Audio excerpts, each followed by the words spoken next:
સહજાત્મ સ્વરૂપ પરમ ગુરુ. બોલો, કંઈ પૂછવું હોય તો પૂછો પ્રશ્ન.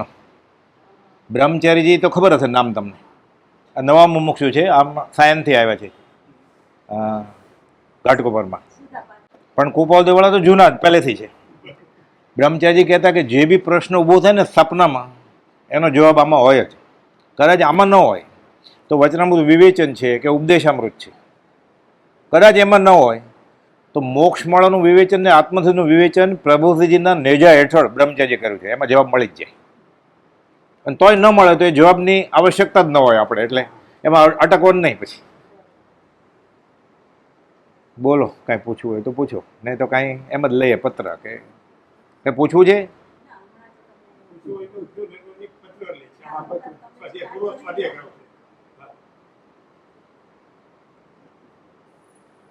બોલો. હા બોલો. હા,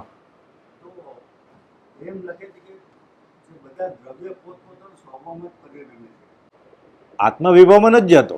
એ શરીર થઈ ગયું પછી વિભાવ કરે છે.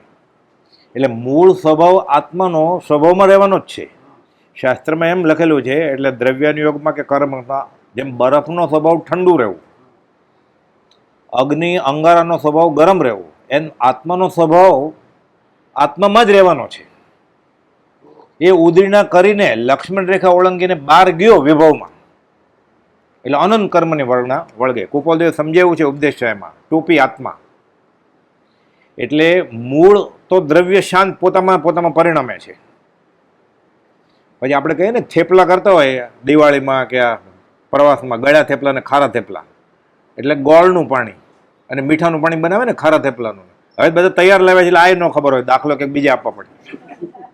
એટલે ગોળનું પાણી ને મીઠાનું પાણી, તો મીઠાનું પાણી થઈ ગયું તો ગોળનું પાણી થઈ ગયું. પાણી જ છે. એ જો પ્રયોગ કરવામાં આવે તો મીઠું પાણી અલગ થઈ જાય. પણ જ્યાં સુધી પ્રયોગ નથી કર્યો ત્યાં સુધી એ મીઠું અને પાણી, એ ગોળ અને પાણી એમ જ કહેવાય. આ ગોળનું પાણી છે, નાખો ગળા થેપલા કરવા હોય તો. એમ આ આત્મામાંથી બહાર નીકળીને, એટલે હું મારામાંથી બહાર નીકળીને સ્વભાવમાંથી વિભાવમાં જઈને એને સંસાર ઊભો કર્યો. મૂળ દ્રવ્ય, મૂળ આત્મા, જે જીનેશ્વર ભગવાન કહે છે આત્મા, સ્તવનની કડી છે. સુખ દુઃખ રૂપ કર્મફળ જાણો, નિશ્ચય આનંદો રે, ચેતનતા પરિણામ ન ચૂકે. ચેતન કહે જીન ચંદો રે.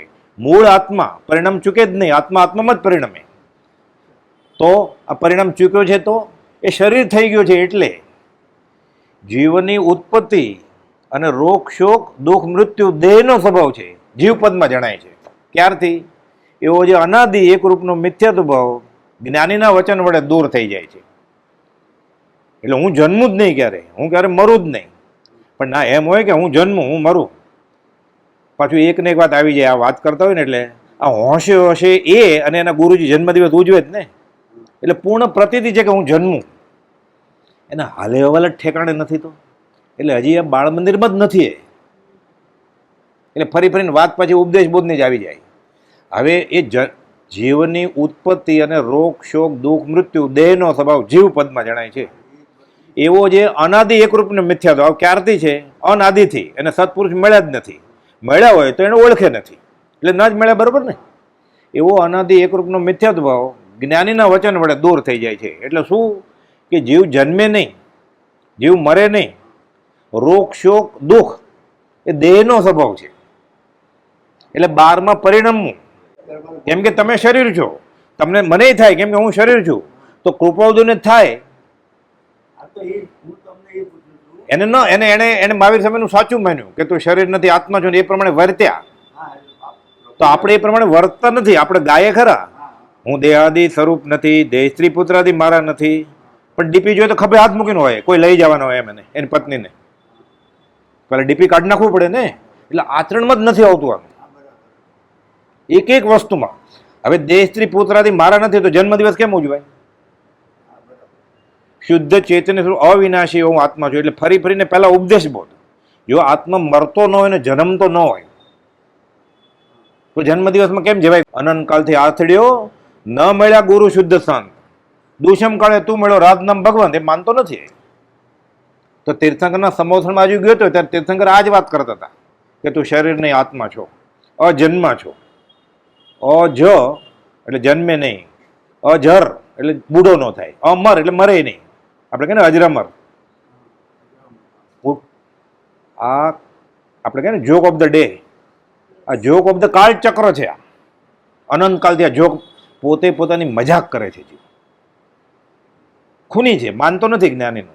અનંતકાળથી આજ સુધીમાં હજી એને જ્ઞાનીનું એક પણ બોધ વચન માન્યું નથી. જીવ એટલે જીવ જે દ્રવ્ય જીવ છે ને એમાં કર્મ ભેગા થાય એટલે જીવ થાય, કર્મ નીકળી જાય તો એ પરમાત્મા થઈ જાય. આ 64માં પત્રમાં ગોપાલદેવે સમજાવ્યું છે. જુઓ, તમે જે બોલ્યા ને એટલે તમે જીવ છો, હું જીવ છું. ગોપાલદેવ આત્મા છે અને કર્મ નીકળી ગયા છે. મહાવીર સ્વામી આત્મા છે. એટલે એ રીતે વિચારીએ ને આપણે કહીએ ને આત્મા હોય પરમાત્મા. તો જીવ દ્રવ્યમાં જ્યારે કર્મ હોય છે ત્યારે આપણે બધા છદ્મસ જીવો, અને જીવ માઇનસ કર્મ, કર્મ નીકળી ગયા એ શિવ, જીવનો શિવ થઈ ગયો, નરનો નારાયણ થઈ ગયો. આત્મા હોય પરમાત્મા. આત્મા વત્તા કર્મ એટલે જીવ. તો હું જીવ છું એટલે મને ગુમડું દુખવાનું જ ને. હું જીવ છું એટલે મને કોઈ હાથ જોડે મને આનંદ આવે જ ને. હું આત્મા છું તો મને ખબર પડી જાય કે એ જેને પગે લાગે છે હું તો છું જ નહીં, હું તો અરૂપી વસ્તુ છું. તો હું થાનો ખુશ થાવ પછી? અનાદિથી આ બફમ ચાલુ જ છે, આગલો છેડો જ નથી. એમ કેવળીએ જોયું જ્ઞાનમાં બધા જીવોને. એટલે તમારી ઉંમર, મારી ઉંમર અને ઋષભનાથ ભગવાનની ઉંમર સરખી જ છે. આ કે 5-15 વર્ષનો હિસાબ નથી. બધા આત્મા અનાદિ છે, જન્મ્યા નથી આપણે ક્યારેય. તો બધા આત્મા સાથે જ હોય ને. મા બાપ કઈ નવો આત્મા નથી બનાવતા. તો ટેસ્ટી બેબી બને છે. તો ટેસ્ટી બેબીમાં પુરુષનું વીર્ય અને સ્ત્રીનું રુધિર લઈને શરીર બને છે. આત્મા ત્યાં સંચરે છે ક્યાંકથી. કયો આત્મા સંચરે છે? એના કારણ શરીરમાં એવું લખ્યું છે કે એના મા અને બાપનું નામ એને નહીં ખબર હોય. એવો મા બાપ એને કે ત્યાં આવીને બેસે, એને એવા કર્મ હોય. એ બાબાને મા બાપની ખબર નથી કે કોણ છે એને, ખાલી ડોક્ટર જ જાણે છે. એને એવા કર્મ છે કાર્મણ શરીરમાં. એટલે આત્મા લેબોરેટરીએ કે ડોક્ટરે શરીર બનાવ્યું છે, આત્મા નથી બનાવ્યો. ટેસ્ટ બેબીનું લોકોને એમ છે હવે તો બને જ ને આત્મા. તો કોઈ ગુજરી જાય. આપણે તો નજીકના બધા સગા છે, કોઈ વાલું છે જ નહીં, પણ કોઈ વાલું હોય ક્યારેક તો એને આત્મા વેચાતું મૂકી દે ને તો જીવે. બરોબર ને?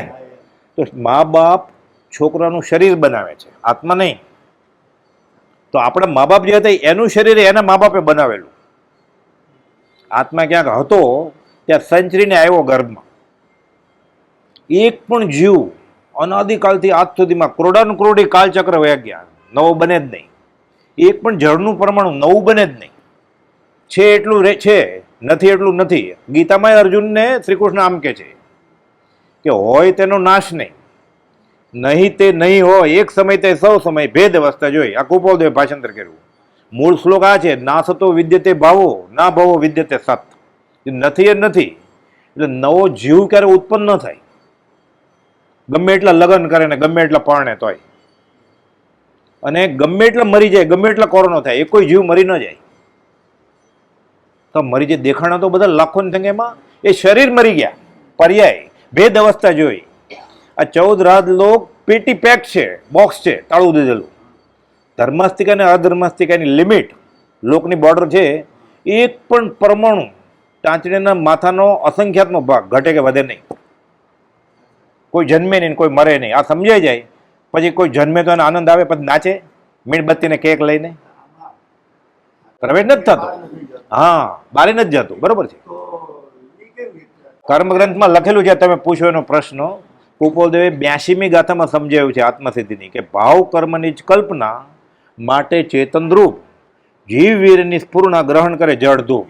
એટલે મૂળ આત્મા છે ને, એટલે એને કરતા સાવ સહેલું સમજાવું કે આ કફની અત્યારે ચોખ્ખી છે, આ કાલે બહુ ઘસેલી મેં એટલે પછી સૂકવી. હવે એને તેલનું ટીપું પડે જમતા જમતા. પછી હું હવામાં ફરું આ પહેરીને અઠવાડિયું, ડમરી ઉડે ને એટલે કપરો ચોંટે ને કચરો. તો કચરો કોને ચોંટ્યો છે? તેલના ટીપાને, કફને નહીં. હવે મારે ડાઘો કાઢી નાખવો છે. આ કચરો કર્મ છે અને તેલનું ટીપું એ કશાય ન કશાયની ચિકાસ છે રાગદ્વેષની. હવે મારે આ કચરો કાઢવો છે, મારે કર્મ કાઢવા છે, તો આ કફને બાળ નાખું તો આખી, તો શું થાય? મારે શું કરવું છે? સાબુ ને પાણી લઈને તેલનું ટીપું કાઢી નાખવાનું. તેલનું ટીપું કાઢી નાખો એટલે એને જે કચરો ચોટ્યો જ ને, કફને નથી ચોટ્યો, તેલના ટીપાને ડાઘો ચોટ્યો છે. તેલનું ટીપું નીકળી જશે એટલે કશાય ન કશાય નીકળી જશે, એને ચોટેલો કર્મ નીકળી જશે. અંદર આત્મા તો અખંડ બેઠો જ છે, કફની એવી ને એવી જ છે. તો આપણને એમ છે કે આ કફની છે એટલે એને ઘસીએ છીએ. પછી એટલે શું કરે? ઉપવાસ કરે, ઘસી નાખે, શરીરને કૃશ કરી નાખે. ક્રોધમાન માયા લોભ, હમણાં વાત આવી ને વાંચનમાં કે આ 30 ઉપવાસ કરે, વર્ષે તે આખું વર્ષ ઉકાળેલું પાણી પીવે અને પાણામાં અભક્ષ આઈસ્ક્રીમ આપે બધાને. અરે તે આખું વર્ષ ઉકાળેલું પાણી પીધું, ગરમ પાણી, ચેત ન પીધું, એ લીલા મહેંદીના પાંદડા ઘસીને તું ચોપડો છો લગ્નમાં જવાનું એમ. પોતે જ 30 ઉપવાસ વાળી બાઈ ક્યાં જીનેશ્વર ભગવાન સ્વીકારા? એને વેચી નાખીને તપશ્ચર્યા, એફડી રોકડી કરી નાખી. ફળ મળી ગયું 31મા દિવસે. એ વરઘોડો નીકળ્યો ને શોભાયાત્રા, બધા પગે લાગે ને પછી એને કેટલો ફોટા પડે, ફળ મળી ગયું, ફળ મળી ગયું. આનંદ આનંદ બહુ આવ્યા માણસ, 1000 માણસ આવ્યું હતું એટલે પૈસા ઉધાર લીધા હોય અને પછી બધાને જમાડે અભક્ષ આઈસ્ક્રીમ ને એવું બધું અને શણગાર કર્યો હોય. અરે તે આખું વરસ ઉકાળેલું પાણી પીધું અને હવે પાંદડા ઘસીને તું ચોપડીશ હાથે, હવે આઈસ્ક્રીમ આપીશ બધાને, તો ઉકાળેલું પાણી શા માટે પીધું તે? આ કોઈ બોલતું નથી તો ગરદી કેવી રીતે થાય? પછી ગરદી કેવી રીતે થાય? પછી ઘટી જાય ને ગ્રાહકી. ટોળા ઘેંટા બકરા ના હોય. ત્યારે એમ સાંભળ્યું 200 સિંહ નીકળેલા રાજાવાડિયા હિંગવાલા લગ્નમાં એક સાથે 150 સિંહ જતા હતા સવારે દૂધ લેવા ગયા ત્યારે. એવું હોય ક્યારે? ઘેંટા બકરાના ટોળા હોય. આ જીવ પતંગિયું જેમ અંજાઈ જાય છે. ક્ષો પશમથી પ્રભુજી કહે કોઈ ખોપશમમાં અંજાઈ નહીં જતા, કે કોઈ સારું બોલતો હોય, સારું ગાતો હોય, ગરદી કોમન એને કરતા સહેલું, ત્યાં બધા જાય છે. અનંતકાલથી દેહાધ્યાસ છે. એટલે તમે પૂછ્યો એનો જવાબ જો 64મા પત્રમાં આપ જવાબ કોપાવદોએ મનસુખરામ સુરિયામ ત્રિપાઠી, પ્રખર વેદાંતી, સરસ્વતી ચંદ્ર નાટક ખબર ને, નવલકથા સરસ્વતી ચંદ્ર, રશિયન ભાષામાં ટ્રાન્સલેશન થયું છે. ગોધરામ ત્રિપાઠીના સગા કાકા, પ્રખર વેદાંતી, સાક્ષર ગણાય એમ લોકો માન આપે એને. કોપાલદેવ કરતા ઉંમરમાં મોટા અને પ્રતિષ્ઠિત માણસ. કોપાલદેવ પાસેથી પૂર્વજન્મનું જ્ઞાન શીખવું એટલે પૂછે, કોપાલદેવ જવાબ આપે છે કે પહેલાં તમે સમજો. એમ નથી કહેતા આ તો 22મા વર્ષનો, કોપાલદેવ 7 વર્ષ થઈ ગયું જાતે, કે મન થઈ ગયું છે એમ નહીં, કે મને શાસ્ત્ર વાંચીને ખબર પડી છે, હું તમને સમજાવીશ એમ કે છે. એટલે ઓલાને ઝાટકો ના, સીધું એમ કે મને થઈ ગયું છે તો ઓલો ઉખડી જાય એને કાં તો ગુરુ માનવા માંડે. કોપાલદેવ ગુરુ થવું જ નથી. જો આ તમે પૂછ્યું જીવ ને આત્માને, જીવનું મુખ્ય લક્ષણ કે ગુણ, એનો ઉપયોગ કોઈ પણ વસ્તુ સંબંધી લાગણી કે બોધ થવી, સાચી કે ખોટી? આ ટેબલ છે, ટેબલને નથી ખબર કે હું ટેબલ છું, ટેબલને એમ નથી ખબર કે હું ખુરશી છું, ટેબલને એમ નથી કે હું પલંગ છું. કોઈ નાનું છોકરું કે આ ટેબલ છે, પછી કે આ સોનાનું ટેબલ છે, ચાંદીનું ટેબલ છે, ખોટું બોલ્યો ને. ખોટું ખોટું જીવને જ્ઞાન છે. એટલે અજ્ઞાન એ જ્ઞાનનો જ ભાગ છે, જીવનું લક્ષણ છે. અચેતનને, જડને ખોટું કે સાચું જ્ઞાન છે જ નહીં. એટલે ઉપયોગ લક્ષણ કોઈ પણ વસ્તુ સંબંધી જ્ઞાન સાચું કે ખોટું આ જીવને હોય તો આપણને થોડું તો ખબર પડે છે. એ વસ્તુ સંબંધી બોધ લાગણી સીધું સહેલું. મને એમ પૂર્ણ પ્રતીતિ છે કે હું શરીર છું, જ્ઞાની કે તું ખોટો છો, પણ ખોટી ખોટી પ્રતીતિ જીવને હોય. આ કફને નથી ખબર હું કફની છું એમ, તો મને ખોટી ખોટી તો ખબર છે કે હું શરીર છું, ખોટી તો ખબર જ ને મને. તો ખોટું ખોટું ખબર જડને ન હોય, એને ખોટી કે સાચી ખબર હોય એ જીવ હોય. પંખાને નથી ખબર કે હું પંખો છું, તો મને ખબર છે કે આનાથી બહુ આનંદ આવે છે, ઠંડી હવા આવે છે. ખોટું છે આ, પણ ખોટું ખોટું સુખ એ જીવનું લક્ષણ છે, સુખ ભાસ કહેવાય આને. એટલે બધા ગુણ ના આપ્યા છે, સમતા, રમતા, ઉરતતા, ગાયકતા, સુખ ભાસ. આ સુખ નથી પણ મને તો ગમે છે આ ઠંડુ. તો સુખનો ભાસ એ જીવને થાય, જળને ન થાય. એ કન્ફર્મ થઈ ગયું. એટલે આ જગતના બધા પદાર્થો છે ને એ આત્મા દ્રવ્ય છે એની સાક્ષી પૂરે છે. આ ટેબલ છે કે નહીં, આ સોફો છે કે નહીં, આ એસી છે કે નહીં, તો કોને ખબર પડી? આ જેને ખબર પડી એ જીવ આત્મા. એ જગતના બધા પદાર્થો ચેતન અને જળ આત્મા છે એની સાક્ષી પૂરે છે. આ ચશ્માની ફ્રેમ છે, કોને ખબર પડી? ચશ્માને નથી ખબર કે હું ચશ્મા છું કે દૂરબીન છું કે ટેલિસ્કોપ છું. તો મને ખબર છે આ દૂરબીન છે. ખોટું ખોટું ખોટું ખોટું જીવને ખબર પડે. એટલે જગતના બધા પદાર્થો જળ અને ચેતન આત્મદ્રવ્ય છે, જીવ દ્રવ્ય છે એની સાક્ષી પૂરે છે. આ ઉરજતા ગુણ કહેવાય. ઉર્ધ્વતા, સમતા રમતા ઉરધતા. ગાયક આ સમયસર નાટક બનારસી દાસજીનો દોહો ગોપાલદેવે સૌભાગભાઈને ટાંક્યો છે 436 ને 438માં પત્રમાં, અને અર્થ સમજાવ્યો છે. એના કરતાં સાવ સહેલું મગન બાપા સમજાવતા કે આ ઉરજતા ગુણ એટલે શું? ક્લાસ ટીચર, 40 છોકરા છે, 3 છોકરા ગેરહાજર છે. હાજરી કોને પૂરી? ક્લાસ ટીચરે. કે 40 છોકરાના ક્લાસમાં જ્યારે 3 ગેરહાજર છે, 37 હાજર છે. જો હાજરી પૂરનાર નથી તો ક્લાસમાં 40 આવે છે કે એકોય નથી આવ્યો? કંઈ છે જ નહીં ને, શૂન્ય છે. આપ મુએ પીછે ડૂબ ગઈ દુનિયા. ક્લાસ ટીચર છે તો 40 છોકરા છે, એમાં 3 ગેરહાજર છે. ક્લાસ ટીચર નથી તો એ ક્લાસ ટીચર આ ઉર્ધ્વતા ગુણ. પોતે છે તો દુનિયા છે, આ છે. એટલે બધી વસ્તુ જીવ દ્રવ્યની સાક્ષી પૂરે છે. એટલે આત્મા છે એ સાવ સહેલી પ્રતીતિ છે. જો હું ન હોઉં તો ખબર કોને પડ્યા?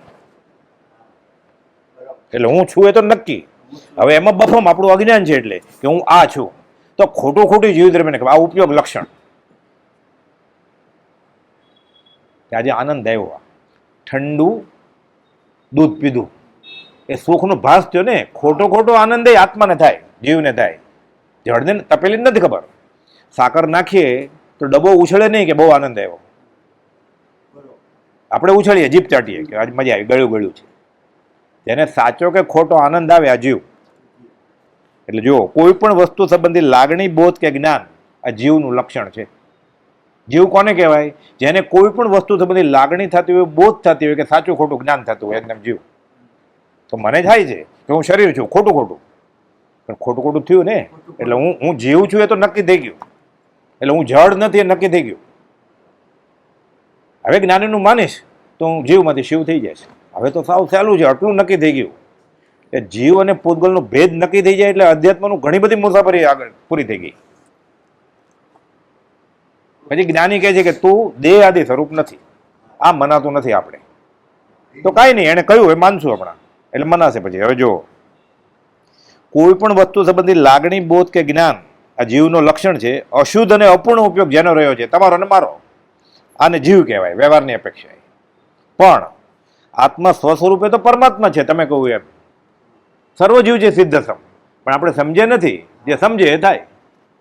તો આપણે નથી સમજ્યા તો નથી થયા. સમજ પીછે સબ સરળ હે, તું જ ભગવાન છો. મૂળ પોતાનો ગુરુ જ છે. હવે આ એ તમને કહું પાછું. અનન્ય શરણના આપનાર એવાથી સદગુરુદેવને અનન્ય શરણ કોણ ખબર છે? નિશ્ચય પોતાનો આત્મગુરુ છે. એ મને સદગુરુદેવે આપ્યું અનન્ય શરણ. એટલે આત્મા તું છો એ 6 પદ સમજાવીને મને અનન્ય શરણના આપનાર. એટલે અનન્ય શરણ પોતાનો આત્મા જ છે, પોતે જ પોતાનો ગુરુ છે, પોતે જ પોતાનો ભગવાન છે. એ કોણે આપ્યું? એવા સદગુરુદેવને હું અત્યંત ભક્તિથી નમસ્કાર કરું છું. એટલે વ્યવહાર દેહ દેવ જીન, નીચે સે આપ, એ વચન છે સમજ લે, જીન પ્રવચન કે છાપ ગોપાલદેવથી. આ જીનેશ્વરનો આગમ છે. આ 2 લીટીમાં એ પોતે જ પોતાનો ધણી છે, આત્મા છે, પરમાત્મા છે. કે આનંદજી મહારાજને થઈ ગયું. શાંતિનાથ ભગવાનના સ્તવનમાં કહે છે હું મુજને કહું નમો મુજ નમો મુજ. ગોપાલદેવને થઈ ગયું. એટલે 376માં લખે છે શ્રી મોહમય ક્ષેત્રથી અમોહ સ્વરૂપ એવા રાજચંદ્ર. પણ નીચે લખે છે અવિષમ આત્મધ્યાન વર્તે છે એવા શ્રી રાજચંદ્રને નમસ્કાર કરીને આ પત્ર પૂરો કરું છું. તો પોતે જ ભગવાન છે. હવે તો જીરાફ જેવી ડોક કરીને ક્યાં છે નમે?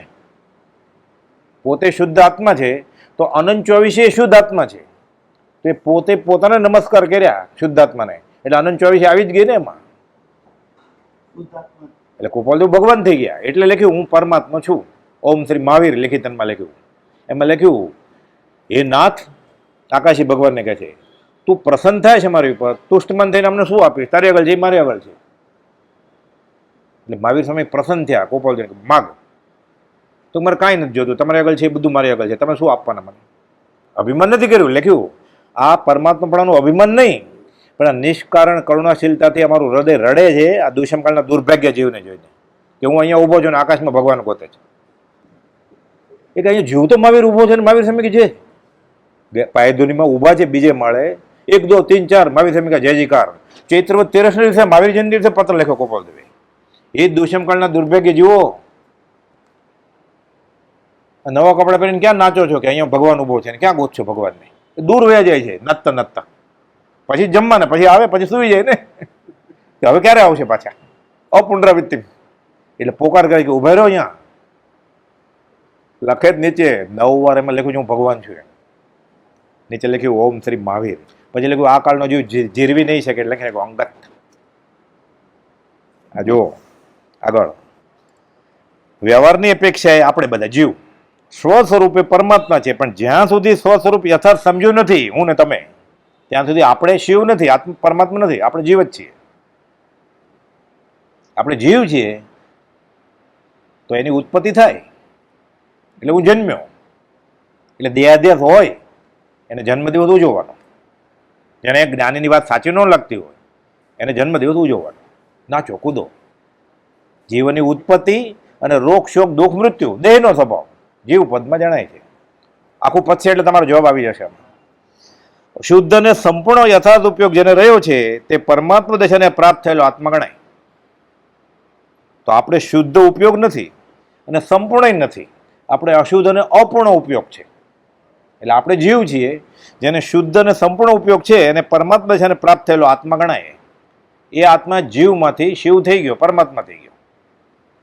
એટલે પછી આનંદજી મહારાજે સ્તવનમાં લખ્યું છે બધું. બહિરાત્મ તજી અંતરાત્મા રૂપ થઈ પરમાત્માનું ધ્યાન કર્યું, પરમાત્મા થઈ ગયો. ગોપાલદેવ મોક્ષમાળામાં સાદી રીતે લખ્યું છે આખા તવનનો અર્થ કે જે સત્પુરુષના ચરિત્ર રહસ્યને પામે છે તે જીવ પરમાત્મા થાય છે. એટલે જે ગોપાલદેવને ઓળખી જાય ને ભગવાન થઈ જાય. પ્રભુજી ભગવાન થઈ ગયા, બ્રહ્મચારી ભગવાન થઈ ગયા, સૌભાગભાઈ અંબાલાલભાઈ. તો પોતે તો ભગવાન હોય જ ને. પછી ગોપાલદેવને નથી માનતો તો પછી તો સૌભાગભાઈની ક્યાં વાત કરવી? અશુદ્ધ ઉપયોગી હોવાથી આત્મા કલ્પિત જ્ઞાન અજ્ઞાનને સમ્યક જ્ઞાન માની રહ્યો છે, અને સમ્યક જ્ઞાન વિના પુનર્જન્મનો નિશ્ચય કોઈ અંશે પણ યથાર્થ થતો નથી. હવે આ હશે, હવે પુનર્જન્મની સાબિતી આમાં આપે છે ગોપાલદેવ. આનંદ આવે એવું છે. હવે અશુદ્ધ ઉપયોગ, હવે હું શરીર છું, આ મને આવી બુદ્ધિ ક્યાંથી આવી મને? એટલે ક્યાંક પહેલાંનું હોવું જોઈએ ને, કોકે મને શીખવાડ્યું છે, કાં મેં ક્યાંક વાંચ્યું છે, ક્યાંક મેં સાંભળ્યું છે. એટલે આની પહેલાં ક્યાંક હતું ને, તો પહેલાં કરતાં હું 7 વર્ષનો હતો ત્યારે, 5 વર્ષનો ત્યારે બોલતા શીખ્યો ત્યારે ગર્ભમાં, એના પહેલાં. એટલે ગોપાલદેવ એક પળ બાત કરતાં સમજાવે છે ક્યાંકથી આવ્યો છે આ. એટલે પહેલાં પુનર્જન્મ છે એ માનવું જ પડે. એ ન મનાય ત્યાં સુધી અધ્યાત્મની શરૂઆત થાય જ નહીં. જ્યાં સુધી પુનર્ભવ છે, પુનર્જન્મ છે, આટલું પરોક્ષ કે પ્રત્યક્ષ નિશંકત્વ જે પુરુષને પ્રાપ્ત થતું નથી તે પુરુષને આત્મજ્ઞાન પ્રાપ્ત થયું એમ શાસ્ત્રની શૈલી કહેતી નથી. જૈન નહીં, જૈનેતરમાં પણ ગીતામાં અર્જુનને શ્રી કૃષ્ણ આ જ કહે છે. અભિમન્યુ મરાણો ને એટલે અર્જુન બાણ મૂકી દીધા કે હવે મારે કંઈ લડવું નથી, કે હવે રાજ કોણ કરે, કે આ એક છોકરું હતું મરી ગયો તો કોઈ નથી મરતું. તો કે એમ હોય કે આ લાશ શબ પડ્યું જ, કે તો કે નથી શબ પડ્યું, જીવતો છે. કે હાલ બતાડું. પછી તો શ્રી કૃષ્ણ બહુ માયાવી કપટી બતાવે ને, એમાં બાળકનીઓ નટકટ માયા કરીને બતાવે છે. આ ઝાડ ઉપર જો પોપટ બેઠો ને એ અભિમન્યુ છે, કે ઉપદેશ બોધ માટે છે. અને સિદ્ધાંતની દ્રષ્ટિએ સાચું જ છે. પાછું 6 પદના પત્રના હિસાબે કે તું કે બેટા એ હવે પોપટ થયો છે, મેરો નથી કાંઈ. હવે અર્જુનને એમ કે ઠીક પોપટ તો પોપટ જીવતો હોય તો કે બેટા અભિમન્યુ કહે છે શ્રી કૃષ્ણ સાંભળે છે કે તારો દીકરો છે, જો હું બતાવું તને, પછી હથિયાર ઉપાડીશ ને પાછો. તો કે મરી ગયો શું? પણ તો હું તને બતાડું ને જીવતો. કે છે બેટા બેટા નહીં કર, કે અનાદિકાલના પરિભ્રમના હું તારો 17 બાપ હતો. કે એકવાર હું આ ભૂમાં બેઠો થયો એમાં બેટા કહેવા માંડ્યું, તું જબાન સંભાળીને વાત કર. અર્જુનને સમજાઈ ગયું કે કોઈ મરતું નથી. લડાઈ કરી પછી દુર્યોધનને માર્યો. આ વાત છે. એટલે આત્મા ક્યારે મરે જ નહીં, આત્મા ક્યારે જન્મે જ નહીં. આપણે મૂળમાં જ ભૂલ છે. રેતીના ટાવર ઉપર 35 માળનું બિલ્ડિંગ કરવું છે આપણે, રેતીના પાયામાં. કેવી રીતે થાય? એટલે જીવને કુસંગ સેવી અને સમકીતીની છાપ જોઈએ છે.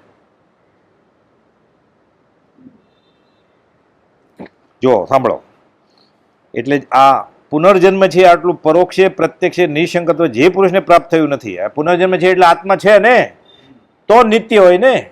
એટલે એકવાર પુનર્જન્મ માનો ને એટલે આત્મા છે ને નિત્ય છે, બે સાબિત થઈ ગયું.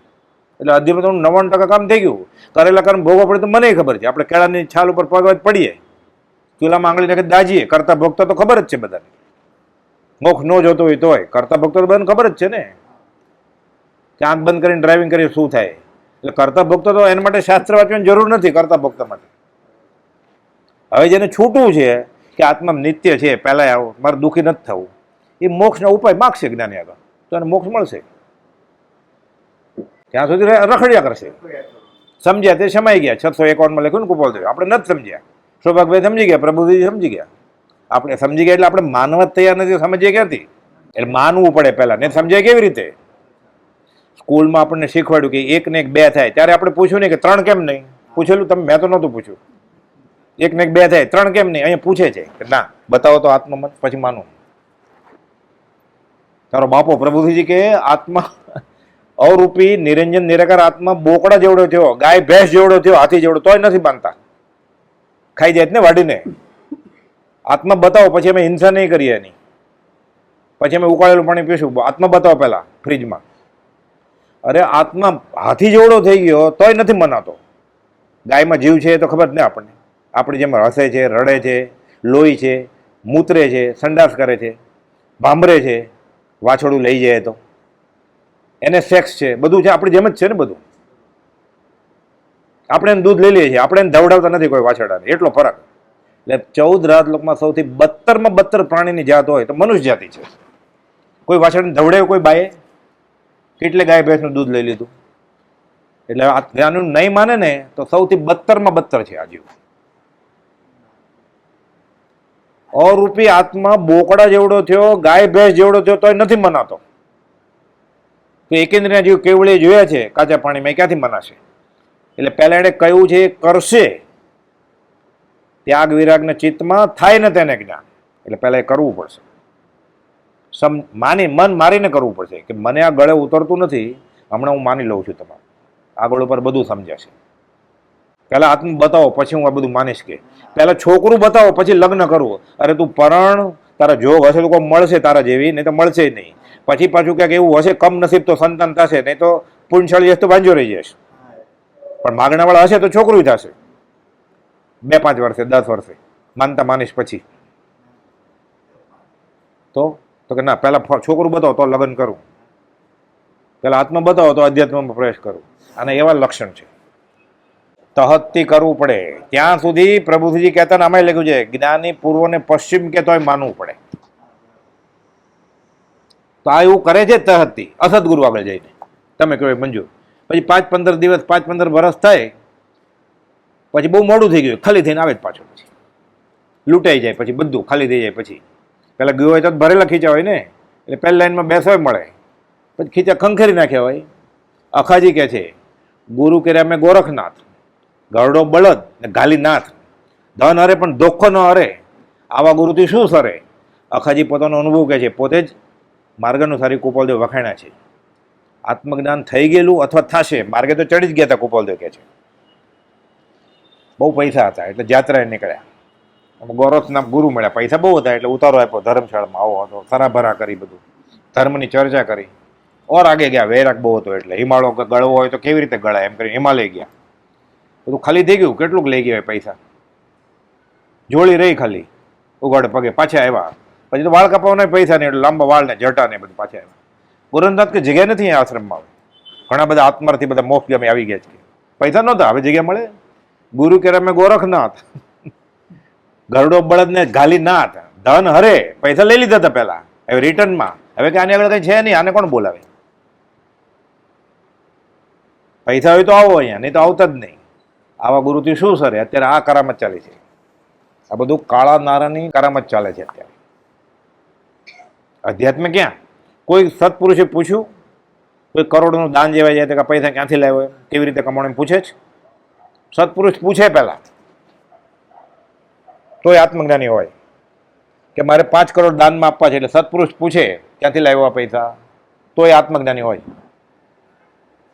આ તો કે 5માં શું થાય 15, તો કે હજી આશીર્વાદ આપો એટલે બીજું ચોરી કરી આવું, રૂપિયા 3 આઠાના કરી આવું. પછી એ ધંધાના વિકાસ અર્થે જ ગયો હોય તો ત્યાં કબીર કહે છે, ઉઠ્યો તો જીન ભજન કો ઓટન લિયો કપાસ, ગયો તો મળવા બેસાડી દા દળવા, કે આવી જા આજા અને ફસા જા, કંપની છે બધી, આજા ને ફસા જા. પણ આને વાંચી લીધું ને પ્રત્યક્ષ વગર ન થાય, એટલે પ્રત્યક્ષ પ્રભુ ગધેડો હોય તો વરમાળા પહેરાવાય, ટેબા તોડી નાખશે પ્રભુજીજી કે પ્રત્યક્ષ છે ને, ગધેડો સામે ઊભો છે તેને વરમાળા પહેરાવાય, એને નાડા બંધાય, પ્રભુજી દેશી ભાષા એમ કહેતા, ટેબા તોડી નાખશે કે. પ્રત્યક્ષ એટલે જેણે આત્મા અનુભવ્યો છે એવા શ્રીમદ રાજચંદ્ર કર્મગ્રંથમાં 302માં પાના પર વ્યાખ્યા છે પ્રત્યક્ષ. 6 ભાગ છે કર્મ. પહેલા ભાગનું નામ કર્મ વિભાગ છે, કે અધ્યાત્મમાં કર્મગ્રંથ 6 ભાગ છે. પહેલા ભાગનું નામ કર્મ વિપાક છે, 800 વર્ષ જૂનો દેવસેન સૂર્ય લખેલા ગ્રંથ છે. કુપલદેવ ધારસીભાઈને વાંચવાનું કહેતા હતા, અંબાલાલભાઈને. એમાં 302માં પાના પર વ્યાખ્યા છે કે અધ્યાત્મમાં પ્રત્યક્ષ એટલે આત્માનું જ્ઞાન, અને વ્યવહારમાં વ્યાકરણમાં પ્રત્યક્ષ પ્રતિ અક્ષ આંખની સામે હોય. તો કુપલદેવ જે પ્રત્યક્ષની વાત કરી છે ને, આત્મજ્ઞાન જેને આત્મા હસ્તગત છે એ પ્રત્યક્ષ, સામે ઊભો હોય નહીં. આ કેમ સમજાય? બ્રહ્મચારીને કેમ મળ્યા છે કુપલદેવ આ દેહે? તે કહે છે પરોક્ષથી પ્રત્યક્ષનો લાભ થવાનો દાવ હું ખેલું છું, અને ભગવાન પાર્શ્વનાથની જેમ ઊભો ઊભો દેહ છોડ્યો. કુપલદેવના ચિત્ર પર તમે કહીને કે જેને મોત હોય એને જવું પડે, હું જાઉં છું. તો કુપલદેવને ઓળખ હોય ને તો બ્રહ્મચર્યનું જીવન જાણવું પડે. લોકો ઓળખતા જ નથી બ્રહ્મચર્યજીને. સહજાત્મ સ્વરૂપ પરમ ગુરુ.